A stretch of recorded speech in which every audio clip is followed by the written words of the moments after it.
ఏపీలో కూటమి విజయం తర్వాత టీడీపీ అధ్యక్షుడు నారా చంద్రబాబు నాయుడు మరింత దూకుడు పెంచుతున్నారా? తెలంగాణ తమ్ముళ్లలో కొత్త జోష్ నింపబోతున్నారా? టీటీడీపీకి కొత్త అధ్యక్షుడిని ఖరారు చేస్తుండటంతో కేసీఆర్ లో కొత్త భయం మొదలైందా అంటే అవుననే సమాధానం వినిపిస్తుంది.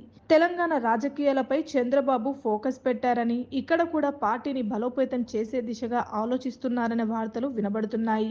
ప్రస్తుతం ఖాళీగా ఉన్న తెలంగాణ తెలుగుదేశం పార్టీ అధ్యక్ష పదవిని యువనేతకు అప్పగించి పార్టీలో కొత్త రక్తం నింపాలనే ఆలోచనలో ఆయన ఉన్నట్లు చెబుతున్నారు. ఈ వార్తలు టీటీడీపీ నేతలకు సంతోషం కలిగిస్తుంది. గత ఎన్నికల్లో తెలుగుదేశం పార్టీ పోటీ చేయకపోయినప్పటికీ ప్రధాన పార్టీ గెలుపు ఓటములను డిసైడ్ చేసి కింగ్ మేకర్ గా నిలిచింది.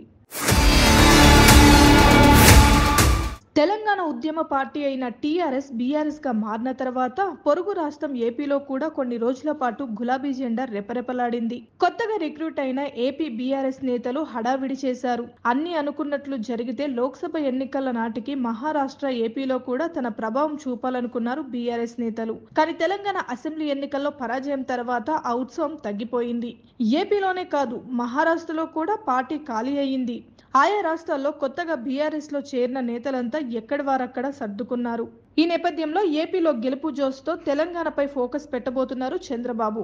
2014-2018లో తెలంగాణ ఎన్నికల్లో ఉనికి చాటుకున్న టీడీపీ నేటికి ఓటు బ్యాంకు పదిలంగా ఉంది. పరోక్షంగా కాంగ్రెస్ కి సహకరించేందుకు చంద్రబాబు వ్యూహరచన చేశారనే ప్రచారం కూడా ఉంది.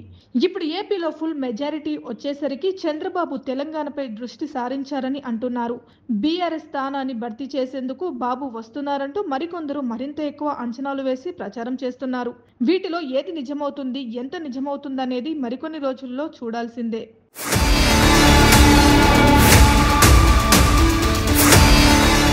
అయితే బడుగు బలహీన వర్గాల పార్టీగా టీడీపీకు గుర్తింపు ఉంది. తెలంగాణ ప్రత్యేక రాష్ట్రం ఏర్పడిన తర్వాత చంద్రబాబు ఏపీపై ఫోకస్ పెట్టారు. దీంతో తెలంగాణలోని పార్టీ నేతలంతా ఇతర పార్టీల్లో చేరారు. కేడర్ ఉన్నప్పటికీ నాయకత్వం లోపించింది. దీంతో పార్టీని గాడిలో పెట్టేందుకు టీడీపీ అధినేత చంద్రబాబు ప్రత్యేక ఫోకస్ పెట్టబోతున్నారు. రాష్ట్రంలోని అసెంబ్లీ, పార్లమెంట్ నియోజకవర్గాల నేతలు రాష్ట్ర కమిటీతో భేటీలు, అనుబంధ సంఘాలతో సమావేశాలు నిర్వహించాలని, పార్టీలో యాక్టివిటీ పెంచాలని డిసైడ్ అయినట్లు సమాచారం. అయితే గతంలో చంద్రబాబు మొదటి సభను ఖమ్మంలో నిర్వహించి సమరశంఖం పూరించి జాతీయ స్థాయిలో సంచలనం రేపారు. రాష్ట్రంలోని అధికార పార్టీతో పాటు ప్రతిపక్షాలు సైతం ఊహించిన విధంగా ప్రజలను తరలించి సక్సెస్ చేశారు. అందరి అంచనాలను తలకిందులు చేశారు. కార్యకర్తలను, నాయకులను తయారు చేస్తామని చంద్రబాబు స్పష్టం చేశారు. అంతేకాదు, పార్టీని వీడిన వారంతా తిరిగి రావాలని, పార్టీ పునర్నిర్మాణం చేసుకుందామని పిలుపునిచ్చారు. దీంతో అధికార పార్టీ బీఆర్ఎస్ లో గుబులు మొదలైంది. పార్టీలో ఉన్న ఎక్కువ మంది నేతలంతా టీడీపీ నుంచి వచ్చిన వారే. అంతేకాదు, కేబినెట్ మంత్రులుగా ఉన్నారు, వివిధ హోదాల్లోనూ పనిచేస్తున్నారు. మరికొంతమంది నేతలు పదవులు దక్కక అసంతృప్తితో ఉండగా పదవులు ఉన్న ప్రాధాన్యత లేకపోవడంతో సతమతమవుతున్నారు. అయితే తాజా గెలుపుతో టీడీపీ మళ్లీ లైమ్ లైట్ లోకి రావడం, అటు బీఆర్ఎస్ ఇటు కాంగ్రెస్ లో కొత్త భయం మొదలైంది.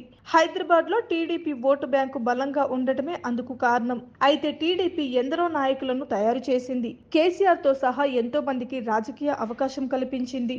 అంతేకాదు, నాడు ఎన్టీఆర్ చేపట్టిన రూపాయి కిలో బియ్యం ప్రజల వద్దకే పాలనతో అధికారులను గ్రామస్థాయికి తీసుకురావడం, పరిపాలన సంస్కరణలతో బడుగు వర్గాలకు చేరువైంది. గ్రామ స్థాయిలో పటిష్టమైన కేడర్ను కలిగి ఉంది. అయితే వారిలో పునర్తేజం తెచ్చేందుకు పార్టీ అధినేత చంద్రబాబు మళ్లీ అడుగులు వేయబోతున్నారు. అయితే పార్లమెంట్ ఎన్నికల్లో ఘోరంగా ఓడిపోయిన కేసీఆర్ కు ఈ పరిణామాలు కొరకరాని కొయ్యగా మారాయి. ఇక బాబు రాకతో రాష్ట్రంలో బీఆర్ఎస్ పట్టు కోల్పోవడం ఖాయంగా తెలుస్తుంది.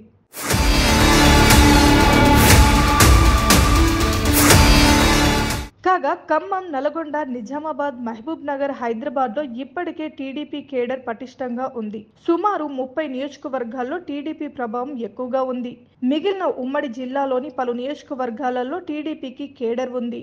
బీఆర్ఎస్ రాష్ట్రంలో ప్రభంజనం ఉన్నప్పటికీ ఖమ్మంలోని పలు అసెంబ్లీ స్థానాల్లో టీడీపీ విజయం సాధించింది. రాబోయే ఎన్నికల నాటికి ఇతర పార్టీల నుంచి భారీగా టీడీపీలోకి వస్తారని ముఖ్య నేతలు చెబుతుండడం గమనార్హం. హైదరాబాద్ అభివృద్ధికి టీడీపీ 20 ఏళ్ల క్రితమే విజన్ 2020తో పునాది వేసింది. హైటెక్ సిటీ, జోనం వ్యాలీ, ఫ్లోరోసిస్ రూపుమాపేందుకు చర్యలు చేపట్టింది చంద్రబాబే. ఏపీలో టీడీపీ కూటమి గెలుపుతో కేసీఆర్ కు కంటి మీద కునుకు లేకుండా చేస్తున్నట్లు తెలుస్తుంది.